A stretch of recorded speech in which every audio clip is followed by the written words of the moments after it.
జాతకాలు అయితే మంచిగా కలిసినాయి. పిల్లని ఏమని అడుగుతుంటే అడుగుర్రి, పిల్లని ఏమని అడుగుతుంటే అడుగుర్రి. మీవే పిల్ల ఏం చెప్తుంది మరి? పిల్ల ఇన్స్టాగ్రామ్ లో రీల్స్ చేస్తుంది. ఇన్స్టాగ్రామ్ రీల్సా? ఆ ఊళ్ళో బాగా సెల్ఫీలు దిగేది మా పిల్లనే. సెల్ఫీలా? సెల్ఫీ తీసుకుందామంటూ ఓ భార్య దారుణానికి ఒడిగట్టింది.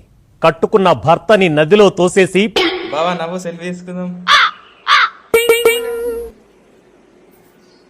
హలో, అత్తున్నా. ఏమైంది, ఎడిపోతున్నారు? ఏం లేదు, మా బిడ్డమ్మ 4 నెలలు డ్రమ్ ఆర్డర్ పెట్టింది, తీసుకురానబోతున్నా. బయటకు రాకుండా శవాన్ని ముక్కలు ముక్కలుగా కోసి డ్రమ్ములో వేసి సిమెంట్ ఆమె బతుకుంటే బోల్డ్ పెళ్లి చేసుకోవచ్చు. అది ఇప్పుడే ప్లాన్ వేసుకుని ఏడే ఎంపేసిద్ది. పంతులు పిల్లగాళ్ళు వెళ్ళిపోయింది కదా. పిల్లలు వేరు కానీ పోతే పంతుల్ని పెళ్లి చేసుకుంటా.